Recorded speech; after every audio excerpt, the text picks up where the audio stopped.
Hello everyone, I welcome you all on this 10 minutes a day series. So आज के session में हम लोग बात करेंगे रेमिटेंस प्रोडक्ट्स के पार्ट नंबर 3 के बारे में। But before moving ahead, I just want to let you know guys कि we need to have a proper strategy अगर हम लोग किसी भी एग्जामिनेशन को जो है वो क्वालिफाई करना चाहते हैं। प्रॉपर स्ट्रेटेजी से मेरा मतलब क्या है कि previous year questions, most important topics, ये वो फैक्टर्स हैं जिनके बारे में हम लोगों को इन डेप्थ एनालिसिस हमारे पास होना चाहिए, क्योंकि यहीं से हम लोगों को आइडिया लगता है कि भाई किस तरह के क्वेश्चंस कौन से टॉपिक से जो है फ्रेम किए जा रहे हैं। क्या न्यूमेरिकल बेस्ड क्वेश्चंस पूछे जा रहे हैं या फिर फैक्ट बेस्ड क्वेश्चंस पूछे जा रहे हैं, कंसेप्ट बेस्ड क्वेश्चंस पूछे जा रहे हैं। तो अगर आप लोगों का भी यही कंसर्न है with respect to JAIIB examination, तो आप लोगों के इसी कंसर्न को जो है रिजॉर्ट किया जा रहा है with the help of E book, जो कि एडुटैप के द्वारा लॉन्च की जा रही है। अब इस ई बुक का लिंक आप लोगों को इस वीडियो के डिस्क्रिप्शन में मिल जाएगा, जहां से आप लोग previous year questions, most important topics along with syllabus for each and every component of JIB examination को इन डेप्थ वे में जो है वो एनालाइज कर पाएंगे। So guys have a look on this E book अगर आप लोग अपनी प्रिपरेशन को एक सही डायरेक्शन में लेकर के जाना चाहते हैं। मूविंग अहेड, अब लास्ट सेशन में मैंने आप लोगों से क्वेश्चन पूछा था, which of the following statements regarding NACH are correct. So it was established by NPCI in 2016. Unlike ECS, it has no provision for unique mandate reference number. It allows processing of benefits through Aadhaar payment bridge system. Options are 1 and 2 only, 2 and 3 only, 1 and 3 only, 1, 2 and 3 guys. So what should be the right answer here? The right answer will be option number C guys, that is 1 and 3 only guys. Moving ahead, अब हम लोग आते हैं आज के session के agenda के ऊपर। आज के सेशन को हम लोग स्टार्ट करेंगे with the AEPS, that is Aadhaar enabled payment system. So ये क्या है? It is a bank led model for online interoperable financial transactions. इसको ऑपरेट किया जा सकता है at point of sales machine and micro ATMs. इसके अंदर बिजनेस कॉरेस्पॉन्डेंट्स और बैंक मित्राज को जो है वो यहाँ पे यूटिलाइज किया जाता है of any bank. Business correspondent और बैंक मित्राज कौन है? जिनको जो है वो एक फी बेस्ड स्ट्रक्चर के ऊपर जो है हायर किया जाता है बैंक्स के द्वारा। ठीक है, next is it requires a KYC compliant bank account linked with Aadhaar. So AEPS का अगर हम लोगों ने यूज करना है तो कस्टमर का जो बैंक अकाउंट है that should be linked with Aadhaar and it should be KYC compliant as well.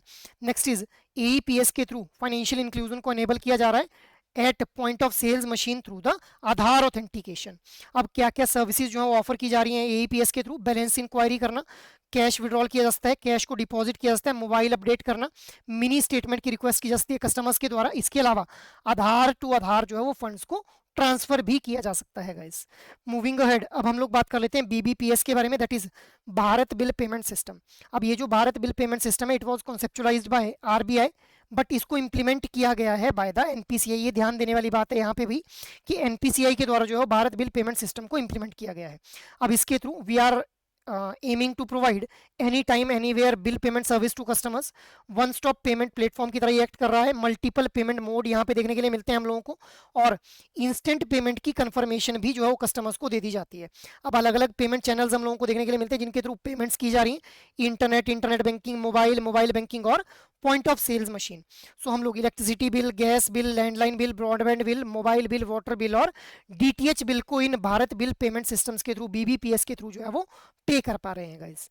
Moving ahead, अब हम लोग बात कर लेते हैं कुछ की पार्टिसिपेंट्स के बारे में कि what who are the key participants. तो सबसे पहले है Bharat bill payment central unit. Bharat bill payment central unit की तरह कौन एक्ट कर रहा है? एनपीसीआई, जिसका काम क्या है? For setting the standard rules and procedures for carrying out this transactions guys.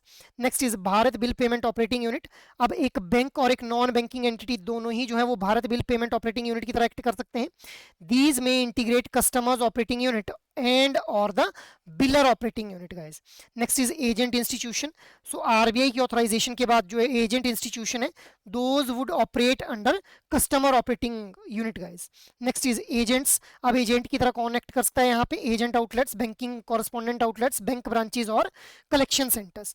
Next is बिलर और यूटिलिटी कंपनी। अब बिलर और यूटिलिटी कंपनी कौन हो जाएगी? जिसके द्वारा जो सर्विसेज हैं वो रेंडर की गई थी और उसके बदले में उसको फिर पेमेंट रिसीव हो रही है। जैसे इलेक्ट्रिसिटी डिस्ट्रीब्यूट की जा रही है मान लो रिलायंस इंडस्ट्रीज के द्वारा, तो उसके बदले में पेमेंट भी रिलायंस इंडस्ट्रीज को ही रिसीव होगी। तो रिलायंस इंडस्ट्री यहाँ पे क्या हो जाएगी? यूटिलिटी कंपनी या फिर बिलर कंपनी बोल देंगे। अब which eligible category of companies will be there under this Bharat bill payment system? तो ये डिटरमाइन किया जाएगा बाय द आरबीआई गाइस। अब यहाँ पे इलेक्ट्रिसिटी, टेलीकॉम, डीटीएच, गैस और water, these are the category of companies जिनको रिकॉग्नाइज किया गया है by the RBI under the Bharat bill payment system guys. Moving ahead, अब हम लोग एक रिपोर्ट को डिस्कस कर लेते हैं, बेंचमार्किंग इंडियाज पेमेंट सिस्टम। ये रिपोर्ट आरबीआई के द्वारा लॉन्च की गई ऑन 1 जुलाई 2022। इसका ऑब्जेक्टिव क्या था कि भाई कंपैरेटिव एनालिसिस करना कि इंडिया का जो पेमेंट सिस्टम है in comparison to major countries के अंदर, अदर मेजर कंट्रीज में जो पेमेंट सिस्टम फॉलो किया जा रहा है उसके अकॉर्डिंग जो है इंडिया में किस तरह से जो है पेमेंट सिस्टम को फॉलो किया जा रहा है, मतलब एक कंपेरिजन करना।